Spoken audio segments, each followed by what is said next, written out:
Uau!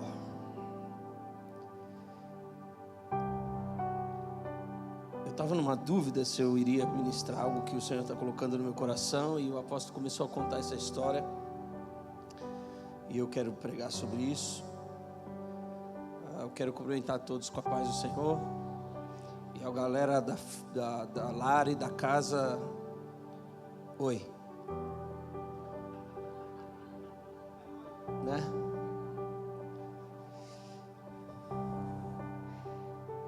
Uma honra estar aqui com vocês. Eu tenho tentado bater alguns recordes, e alguns recordes que eu estou tentando bater na minha vida tem de se evoluir para pregar mais rápido. Quanto mais rápido eu tenho percebido que está ficando melhor. Então o meu objetivo aqui, eu até perguntei: que horas que acaba o culto?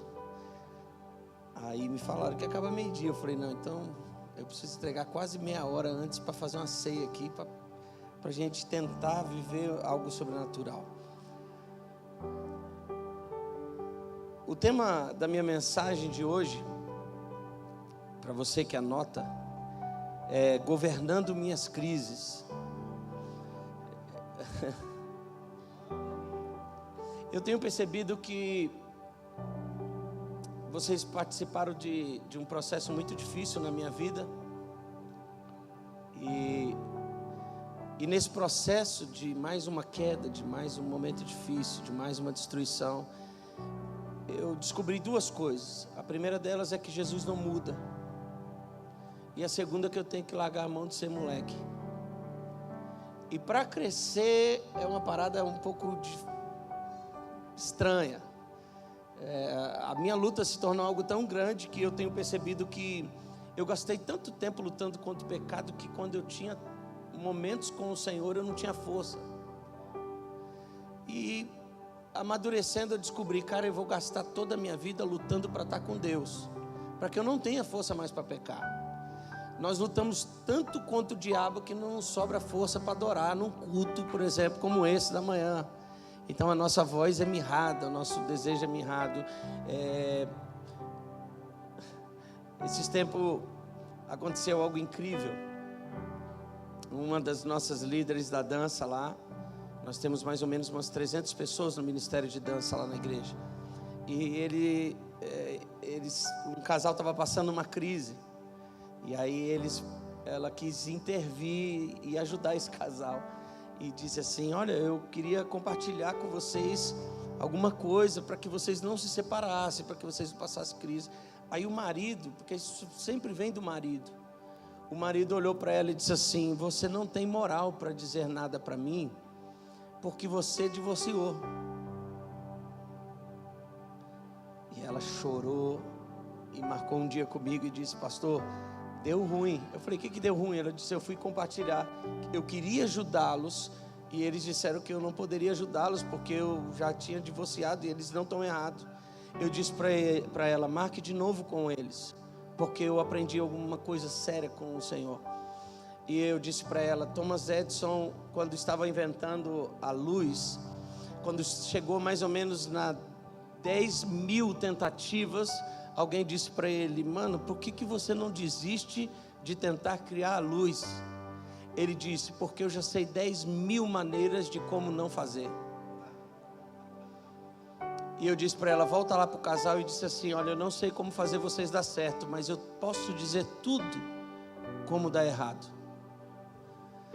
E nesse processo eu descobri uma parada: eu sei como me levantar quando caio. Eu tenho uma parada horrível sobre a queda, mas eu tenho uma qualidade muito incrível de levantar mais rápido do que gente que está de pé há muitos anos. Então, se eu estou aqui, a única autoridade que me absorve está aqui, além do meu apóstolo e do meu Senhor Jesus e da apóstola Keller, é a capacidade que eu tenho de me levantar, e eu não vou desistir disso. E eu quero falar sobre isso, gerenciando as crises que eu e você possuímos, para a gente cear hoje de uma maneira incrível, ok? O texto que eu quero ler com vocês está em Gênesis capítulo 45, versículo de número 16. Gênesis 45, 16. Gênesis capítulo 45, versículo 16. A pastora Giovana está morrendo de medo de de estar com muita gente por conta do meu sogro e da minha sogra, que já são mais velhos, e ela mandou um abraço muito grande. E a gente trouxe uma roupa para ministrar. A mesma roupa que eu vi na live, eu estou vindo hoje. Já a pastora Giovana não veste a mesma roupa 2 vezes. Então, esse para mim é o maior motivo dela não estar aqui. Os irmãos que a seguem sabem que ela tira onda mesmo. E o mais incrível, ela não gasta dinheiro com roupa, ela compra coisas baratas. É onde Deus me abençoou. Amém? Gênesis capítulo 45, versículo 16. Diz assim: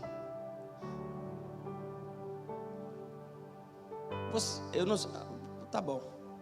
E a nova ouviu-se, qual nova? A notícia ouviu-se na casa de Faraó, dizendo: os irmãos de José estão vindos. E pareceu bem aos olhos de Faraó e aos olhos dos seus servos. Olha o que o texto está dizendo. Que Faraó recebe uma notícia de que os irmãos de José estão vindo. E isso pareceu ser bom aos olhos de José, a ponto de que isso também pareceu ser bom aos olhos dos servos de Faraó. Agora preste bem atenção, porque esse texto é um contraponto da realidade. José aqui já era governador.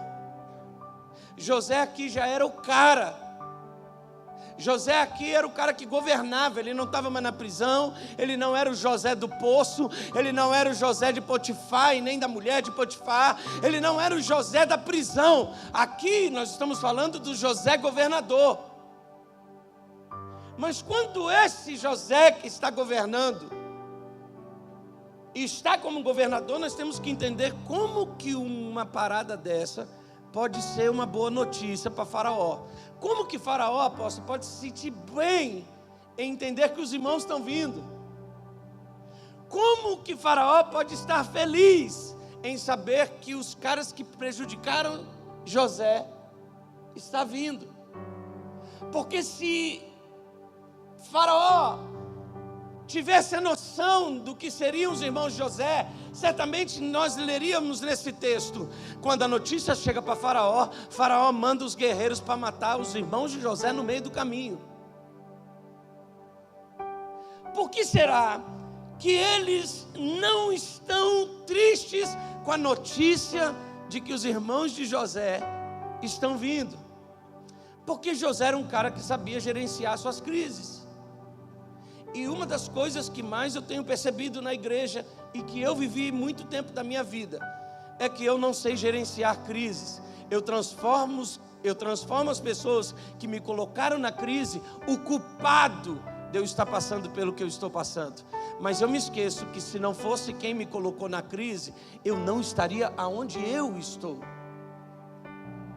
Ouvindo a história do rapaz, do sobrinho da apóstola Kelly, do apóstolo Valdir, que eles enviaram para eu cuidar, que roubou e fumou a minha casa inteira, se não fosse ele, eu não seria pastor da casa. O problema é que você e eu somos meninos e queremos administrar a nossa história culpando pessoas que nos fizeram mal. Eu imagino qual era a história que José contava para Faraó, para que Faraó ficasse feliz em saber que os irmãos dele estavam vindo.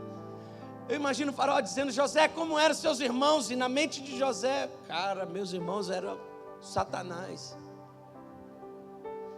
Eles me prenderam, eles me fuzilaram, eles me fizeram mal. Mas no coração de José, resolvido pela maturidade do tempo e da dor, ele disse: cara, meus irmãos me fizeram chegar até aqui. O que te define como alguém maduro no evangelho ou como infantil é o que você tem feito com quem te fez mal. Porque a maneira como você vende quem te fez mal vai determinar se eles sobrevivem no caminho ou se eles morrem. A maneira como você declara quem te fez mal vai expressar se quem te fez mal vai fazer parte do teu futuro, mesmo tendo prejudicado o teu passado e tendo oportunidade de no presente haver conserto. O que fez de José alguém capacitado para governar esse tipo de crise? Não guardar a mágoa de quem fez mal para ele.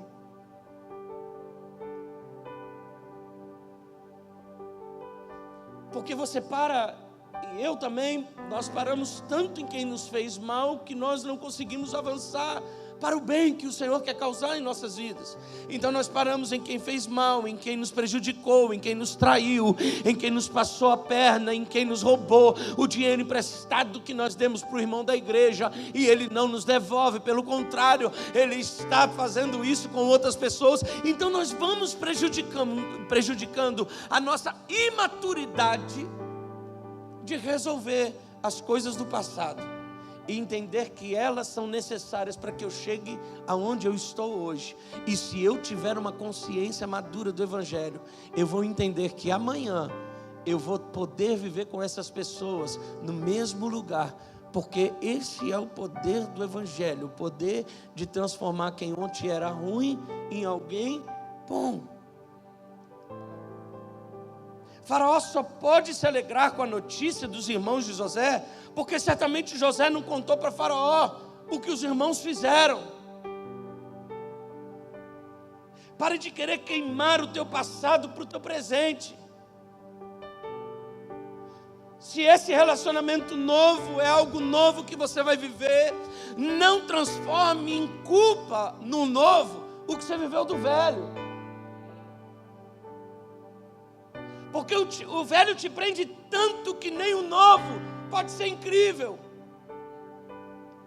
O velho te prisiona tanto que você não tem oportunidade de viver em paz com o que é novo. Quando o velho deveria ser a lição para você viver o novo, você fica comparando as atitudes do novo com o velho e com medo de que o novo repita o que o velho fez. Não importa, as coisas velhas ficam para trás, as atitudes das coisas velhas ficam para trás. O Evangelho é a capacidade de reconstruir e amanhecer, entendendo que a misericórdia do Senhor se renova não só sobre mim, mas para quem me fez mal também. O problema é que você quer misericórdia para a sua situação, mas não entende que a misericórdia nasce no mesmo dia para quem está te fazendo mal. E sabe qual é o pior de tudo isso? É que quem está te fazendo mal, ou quem te fez mal, ou quem te causou mal, já avançou. E você está parado, ainda no primeiro poço que eles te jogaram. Certamente você e eu poderá impossibilitar a permanência do passado com o presente no futuro. Pessoas podem mudar sim, José entendeu isso. Eles não me prejudicaram, eles foram um instrumento. Porque se você entende que Deus entende e vê tudo, que Deus é presente em tudo, Deus poderia ter dito não para aquela situação que te causou mal, mas Deus disse: avance. Não, eu estou falando de Jó. Ele só faz o que faz porque o Senhor faz o que faz por ele. Avance, Satanás. Não, eu toquei nas coisas e ele não mudou. Avance. Não, eu toquei agora na família e ele não mudou. Avance. Pessoas maduras, você pode entender que elas sempre serão avançadas pelo mundo espiritual, porque elas não mudarão com o tempo, elas não mudarão com as provas, elas usarão a prova para vencer, elas usarão a prova para estabelecer um novo tempo. Você está aí? Diga amém. Coloque para mim aqui, por favor, o livro de Lucas, no capítulo 22, versículo de número 31. Eu amo esse texto, esse é um dos textos que eu mais amo na Bíblia, porque se alguém que nós temos que aprender a gerenciar crises, esse alguém é Jesus. E olha o que diz o texto no capítulo de número 22, versículo de 31 até o 34. Até o 33, pelo menos. E disse também o Senhor: Simão, Simão, eis que Satanás vos pediu para peneirar, para cirandar e para colocar você numa peneira como? Vamos lá, gente. Como? Eu profetizo que uma picanha vai chegar na tua casa se você dizer esse trigo direito. E eu não costumo errar nas profecias. Por favor, a peneirar como? Quem pediu para peneirar? Quem pediu para peneirar? A Bíblia diz que uns são joio e outros são. Então quer dizer que Satanás sabe que pedra é trigo.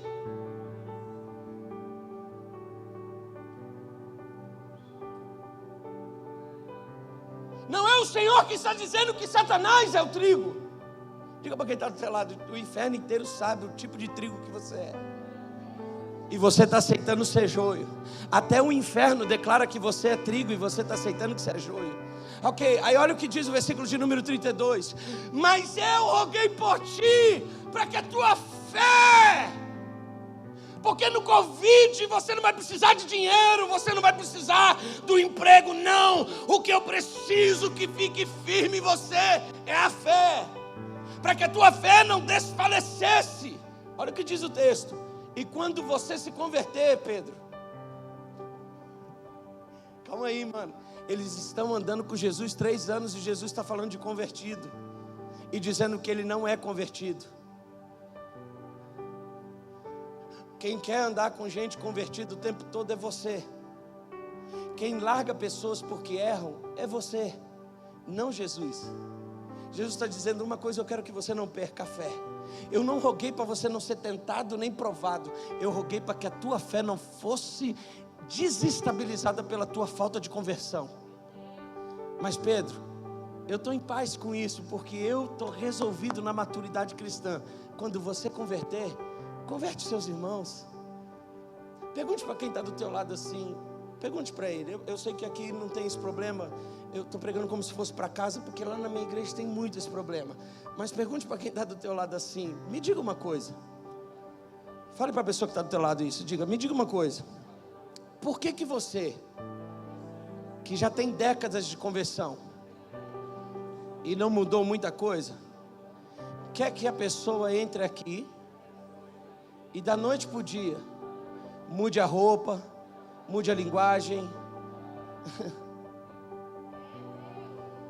Se Jesus tem paciência de esperar a conversão de um discípulo pela qual ele vai edificar uma igreja, quem sou eu e você? Uau! Que esperança que me deu agora. Você está aí ou não? Mateus capítulo 16, versículo 16, e eu já termino. Eu quero te mostrar o que é maturidade para gerenciar crises. E Pedro vai ter que aprender isso. Mateus capítulo 16, 16. Jesus está perguntando assim: olha, eles estão dizendo muita coisa ao meu respeito, de quem eu sou. E Jesus quer entender se os discípulos também entendem que o que ele é não está relacionado ao nome que recebe, mas ao seu propósito. Porque tem muita gente que acha que Cristo é um sobrenome, e não é. Cristo é o propósito. Jesus era o nome, Cristo era a missão. O que significa Cristo? O Messias, o enviado. Cristo é missão, não é um sobrenome de Jesus. Jesus é o nome. Então quando todo mundo começa a discernir quem é Jesus, Jesus quer saber dos seus discípulos se eles sabem. E olha o que diz, quando ele pergunta: e vocês, quem diz que eu sou? Aí Simão, o cara que não é convertido, qual é o nome dele? Qual é o nome dele? Até então, este é Simão Bar Jonas, ou seja, Bar significa filho, ou seja, até aqui o nome dele é Simão, filho de Jonas. Olha o que diz o texto. Então, Simão, por que eles estão colocando Pedro ali? Porque eles estão escrevendo. Quem está escrevendo o livro, que é Mateus, já sabe que ele vai se transformar no propósito. Mas a versão original diz que então Simão Bar Jonas respondeu e disse: tu és o Cristo. Você não é o teu nome, você é o teu propósito. Você quer defender o teu nome, mas eu estou te dizendo que o que precisa ser defendido é o teu propósito. Você está lutando para ter um nome bom, e Deus está dizendo: eu quero que o teu propósito seja intacto. Acabem com o teu nome, mas não toquem no teu propósito. Porque o teu nome foi teu pai que te deu, mas propósito, assim diz o Senhor, fui eu que entreguei para a tua vida. Aí Pedro entende isso, ele diz, tu és o propósito, filho do Deus vivo, ou seja, quem te entregou esse propósito não arranca. Olha o que diz o texto, versículo 17. E Jesus respondeu e disse, você é bem-aventurado por discernir e ter maturidade de entender que eu sou propósito, eu não sou um nome que me deram. Você está aí ou não? Aí o versículo de número 17 diz assim, e Jesus respondendo disse, bem-aventurado és tu, Simão Barjonas. Enquanto Mateus fala de Simão, ele diz que é Simão Pedro, porque já conhece o final da história. Mas Jesus está no meio do presente, ele diz, eu te conheço, você é Simão Barjonas, que anda comigo. E não foste carne nem sangue que te revelou, mas o Pai que está nos céus. Olha o que diz o próximo versículo 18. Pois também eu te digo, eu estou arrancando o teu nome. E porque você entendeu o que é propósito, eu também te entrego um. Quando você parar de pedir para Jesus o que Ele pode dar como Jesus, quando você entender quem é o Cristo em Jesus, porque o Cristo é maior que Jesus, ou seja, o teu propósito e o meu propósito é maior do que o nome que a gente carrega. Pastor, como você entendeu isso?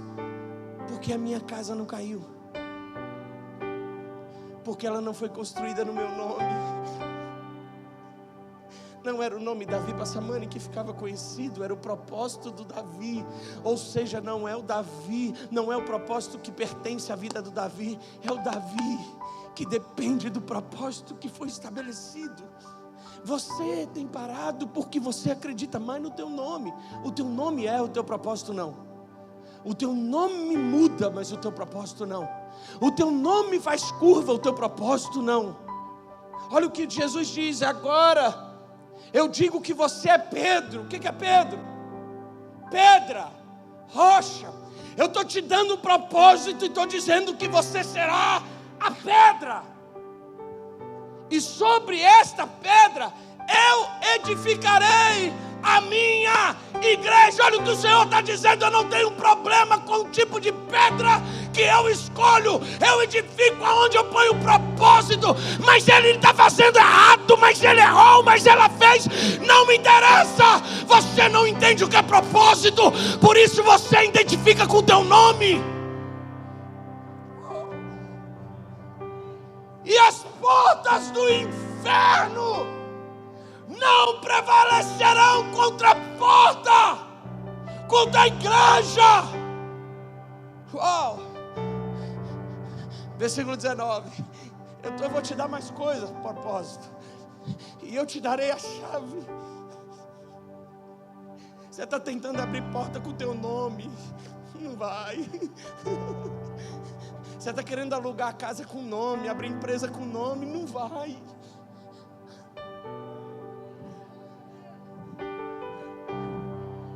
Quando você colocar um motivo do propósito para que a sua vida se mova pelo propósito da tua história, a tua empresa prospera por causa de um propósito, não por causa de um nome.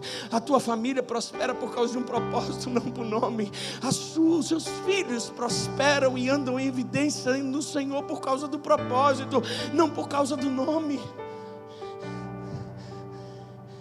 E tudo que você ligar na terra será ligado no céu, e o que você desligar será desligado. Você é a pedra que eu edifico. Só que no versículo 22 vai acontecer uma parada. Do mesmo capítulo, versículo 22. Pedro agora tem um propósito. Agora ele está falando para todo mundo: mano, eu sou Pedro, o Simão do propósito, a rocha, pedra. Aí quando Pedro recebe o propósito, você se lembra o que acontece minutos ou horas depois? Jesus vai cumprir o propósito. E na hora de cumprir o propósito, Simão se esquece que o propósito é mais importante que o nome. Aí o que ele faz? Não vai não. Se o Senhor for para Jerusalém, eles vão te matar. Mas este é o propósito. Como alguém que recebe um propósito e define um propósito, se esquece do propósito e tenta ajudar para que o propósito não seja cumprido. Porque quem te ama de verdade não passa a mão na tua cabeça, te empurra para o propósito. Aí olha o que o texto diz, não sou eu, é o texto, tá? E Pedro, tomando de parte, começou a repreendê-lo, dizendo: Senhor, tenha compaixão de ti. Jesus, é o seu nome, é o cara que eu gosto, é quem eu troco like, é quem eu mando direct. Tenha compaixão de ti. De modo nenhum acontecerá isso. Versículo 23.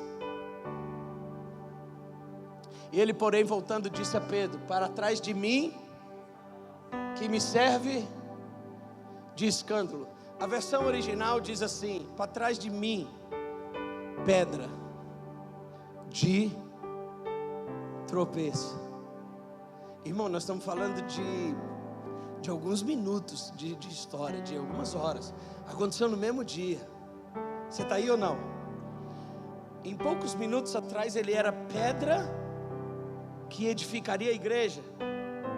E agora Jesus disse que ele é pedra. Jesus chama ele para ser pedra que edifica. Vamos lá, participe. E agora ele está sendo chamado de pedra. Vamos de novo. Jesus disse que ele seria a pedra aqui. Mas agora, por tentar impedir o propósito, ele se torna. O que muda de uma história para outra?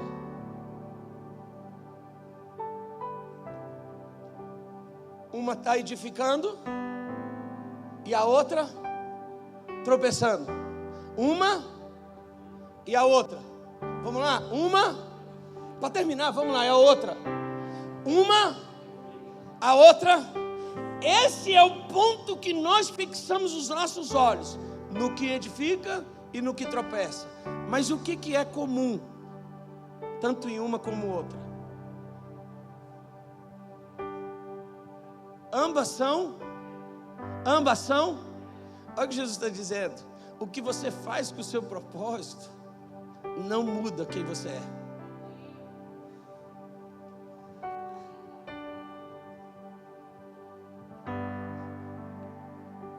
A maneira que você vai fazer com o que eu te dei não muda o que eu te dei. Eu estou aqui nessa manhã apenas para te dizer isso.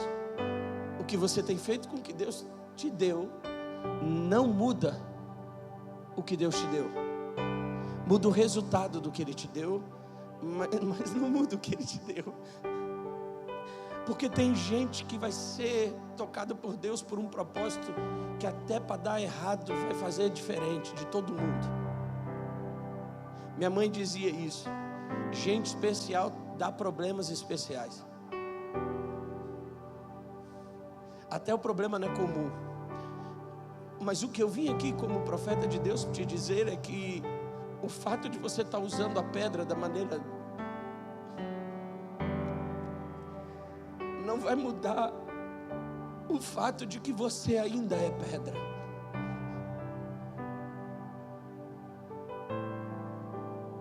É você que tem essa dificuldade de achar que pessoas perderam tudo porque deixaram ou caíram. Uma vez pedra.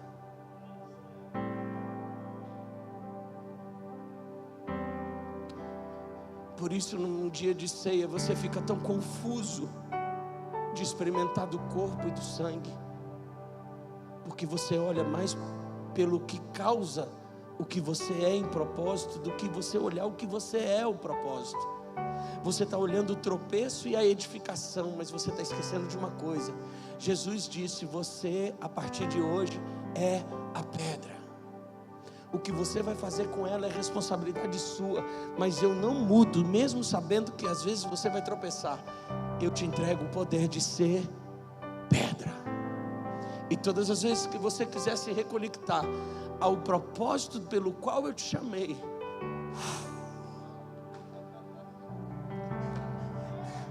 eu faço tudo de novo. Eu edifico tudo de novo, eu reconstruo tudo de novo. O fato de você estar usando a pedra da maneira errada não mudará o teu propósito de ser pedra.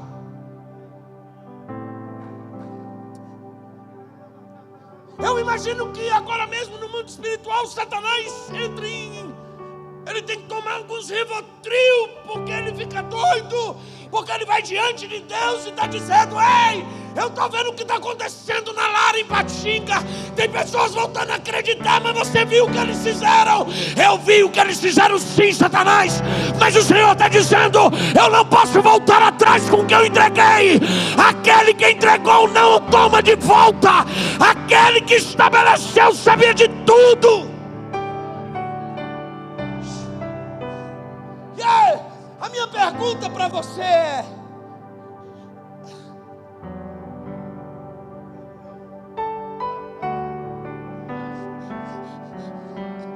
não dá para fugir, não dá para se esconder. Ele olha para você e vai insistir em você. Em João capítulo de número 21, a Bíblia diz que a pedra volta a pescar. Não era mais para pescar, a pedra volta para pescar. E quando ele volta para pescar, a Bíblia diz que o Cristo ressurreto aparece pela última vez para a pedra. E quando ele está lá no barco pescando, a Bíblia diz, coloca aqui para mim, filho, João capítulo 21, versículo de número 7. João capítulo 21, versículo 7. Então, João que está escrevendo o texto diz: então o discípulo a quem Jesus amava disse a Pedro: é Jesus que está lá na areia. É quem? É o Senhor Jesus, é o Mestre Jesus. João está dizendo: Pedro, você está fazendo o que ele disse para não fazer mais. Você está desistindo, você está mudando o seu propósito. E Jesus que te disse, está lá na areia. O entendimento de Pedro a Bíblia diz que imediatamente ele veste uma túnica, uma capa, porque havia deixado, e pula no mar. Por que Pedro pula no mar e os outros não? Porque os outros continuam vendo Jesus como Jesus. Mas Pedro sabia que quem estava ali era o Cristo. E por que ele veste a capa? Porque a capa representava o chamado dele. E por que ele havia tirado?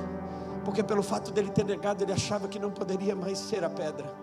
E Jesus vai lá na areia para buscar a pedra mais preciosa que ele possui.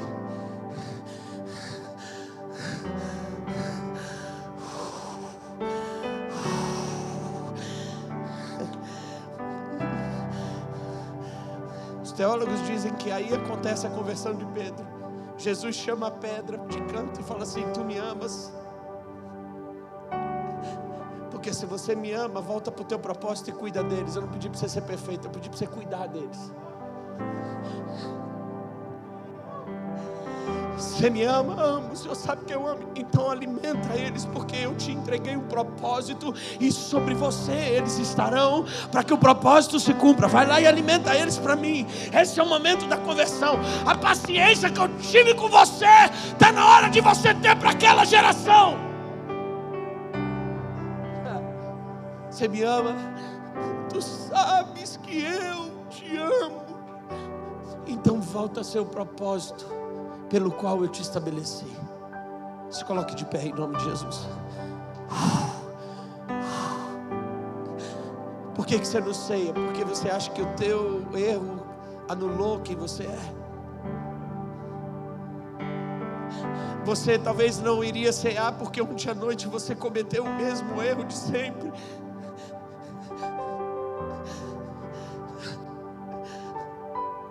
Você vai tentar ficar escondido na hora da ceia, porque você acha que você não é digno de participar de algo tão importante. que você olha para a ceia como a recompensa do que você faz enquanto pedra. A ceia não é recompensa para quem fez certo. A ceia é a disponibilidade daquele que fez certo para os errados. A ceia não é a memória do que você fez, é a memória dele. Todas as vezes que comerdes e beberdes desse pão e desse sangue, façam isso em memória de mim. Porque se você olhar para você, você não vai ser capaz, então olha para mim. Por quê? Porque o fato de você não cumprir o teu propósito não arranca de mim a responsabilidade de cumprir o meu, diz o Senhor.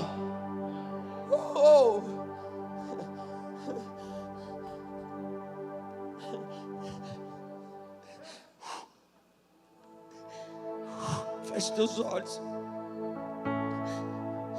Eu nem sei se dá para orar por você, eu não sei como funciona aqui. Mas se nessa noite você entende que você é pedra, mas está com dificuldade de lembrar que é pedra por conta dos erros ou por causa das lutas, e essa palavra tocou teu coração hoje, você falou: pastor, eu vim aqui para ouvir você pregar para mim. O Senhor veio, eu não sei para quem que foi, mas hoje essa palavra veio para mim, porque eu estava achando que os meus erros, as minhas falhas, o meu nome era maior que o meu propósito. O fato de eu usar a pedra para coisa errada não tira de mim o fator de eu ser uma pedra, mas eu quero voltar a cuidar do meu propósito pelo qual eu fui chamado. E nesta manhã Deus está aqui, e o Senhor está aqui por um motivo: recalcular a rota de pedras incríveis. Por isso, se nessa manhã essa palavra falou no teu coração, sai do teu lugar e se ajoelha aqui na frente agora. Eu quero orar por você. Eu tenho autoridade para orar por pessoas voltarem à reconexão dos seus propósitos. Eu não estou fazendo nem apelo para aceitar Jesus, eu estou dizendo com crente, porque eu não conheço gente mais desviada do que aqueles que desviaram do teu propósito. Você talvez esteja pensando: pastor, você não sabe o que aconteceu comigo. Eu não sei mesmo, mas vocês sabem o que aconteceu comigo. E mesmo assim o propósito de Deus não mudou, não mudou, não mudou. A terra estremeceu, sepulcro se abriu, nada vencerá seu grande amor. A morte onde está, o Rei ressuscitou, Ele venceu para sempre. E a terra estremeceu, sepulcro se abriu, nada vencerá seu grande amor. A morte onde está, o Rei ressuscitou, Ele venceu para sempre, para sempre exaltado é, para sempre adorado é, para sempre Ele vive, ressuscitou,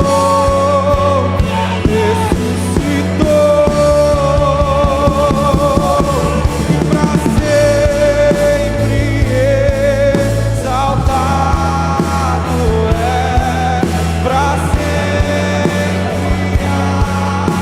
adorado é, para sempre Ele vive, ressuscitou.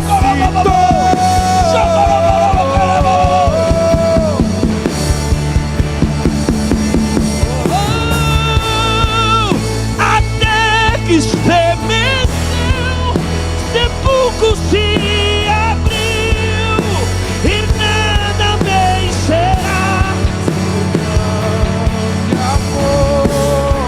Oh, morte, onde estás? O Rei ressuscitou. Ele venceu para sempre. Senhor, em nome de Jesus, reconecta essas pedras. Porque o Senhor diz que aquilo que a gente liga na terra vai ser ligado no céu. E eu estou ligando de volta o propósito de cada um deles ao teu chamado sobre a vida deles.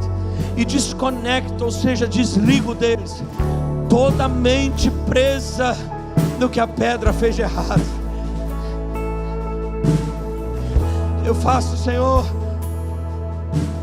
a minha oração como pedido de urgência, que o teu Espírito faça-os lembrar do quanto eles são incríveis enquanto propósito. Por isso talvez cada dia mais o nome deles vai para o buraco. Por isso talvez que cada dia mais o nome deles vem desaparecendo. Por isso que nós lá na casa temos o DNA da Lá. É o DNA que é onde todo mundo mete o pau, onde todo mundo quer ver destruído. Por quê? Porque nós não podemos nos esquecer do propósito. Que eles destruam o nome Davi, que eles possam acabar com o nome Valdir, mas que jamais nós possamos nos esquecer do propósito. Eu libero sobre esse lugar, sobre essa igreja e sobre os teus filhos a oportunidade de voltarem a ser pedras que edificam a casa do Senhor, dando a eles, Senhor, maturidade para entender que quem fez mal me empurrou mais do que quem tentou me proteger. O Senhor disse que o Senhor chamou Pedro de Satanás, mas quando Judas foi te beijar, o Senhor disse: meu amigo. Que nós possamos reconsiderar quem são os nossos amigos e possamos reconsiderar quem são os Satanás que está nos impedindo, nos fazendo acreditar que o pastor que errou, que o líder que errou conosco. Não. Todo mundo que contrapõe o meu propósito, mas é uma forma de aumentar a resistência em mim para nunca desistir. Por isso eu abençoo a vida de cada um, em nome do Pai, do Filho e do Espírito Santo de Deus. Amém e amém. Você é pedra. Você é pedra. Você é pedra. Glória a Deus. Glória a Deus.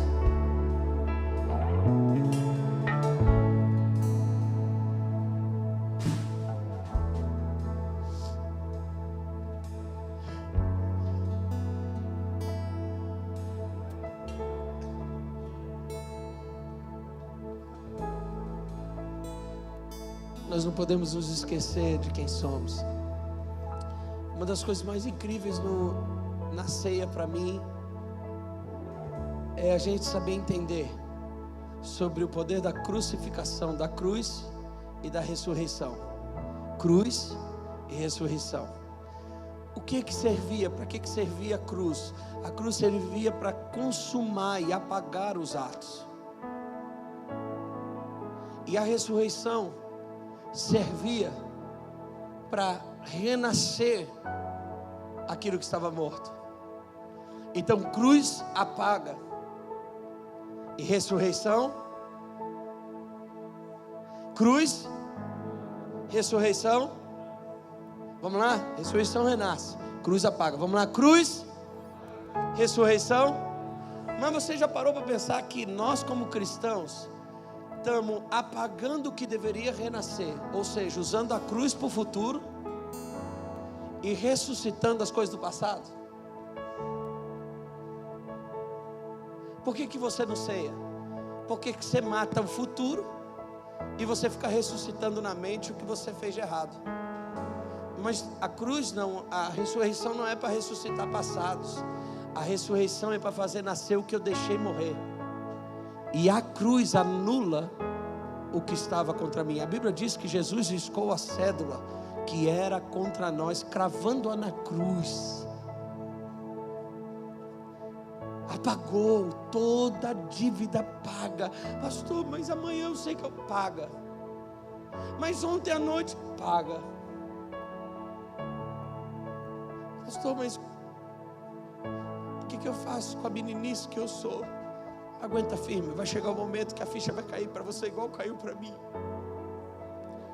A minha esposa disse assim: Davi, eu sou ou uma bênção, você vai ter que definir, ou eu serei uma bênção na tua vida, ou eu serei a maldição. Eu falei: mano, como assim? Nós estávamos reconstruindo e estava difícil, porque eu não queria acreditar que alguém poderia lutar ainda por mim, estava difícil. Ela falou: você vai ter que botar na tua mente, ou eu sou a bênção, ou eu sou a maldição. Eu falei: me explica então, que eu não entendo, como alguém pode ser bênção e maldição ao mesmo tempo. Ela falou: eu serei a tua maldição se você não acreditar mais no nosso casamento, e eu vou ter que ficar correndo atrás de você o resto da minha vida.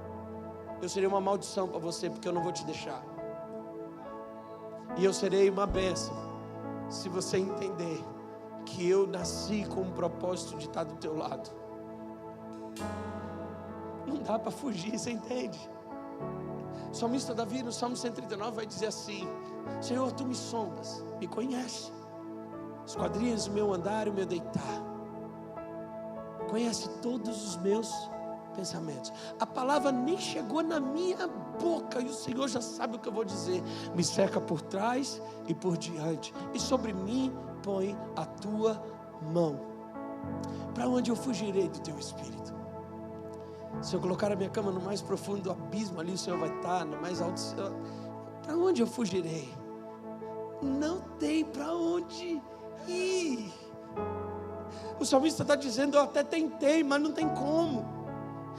Eu já fui capaz de ouvir o Senhor em lugares onde eu queria ter me afastado. Dentro da balada, o Senhor levantou o profeta bêbado para falar comigo. Dentro do prostíbulo, o Senhor levantou a prostituta para dizer: ei, você não anda aqui. Para onde? Para onde eu fugirei? Ontem à noite o Senhor usou o ímpio para dizer que me amava. Para onde eu fugirei do teu espírito? Olha o que o Senhor está dizendo: ou você entende que eu serei uma maldição ou uma bênção. Qual é a maldição? Nunca vou desistir. Ou você cresce e entende isso de uma vez por todas e pede ajuda para crescer, ou nós vamos ter um problema pro resto da vida, porque o que eu estabeleci em você depois do teu nome, eu não volto atrás. Amém?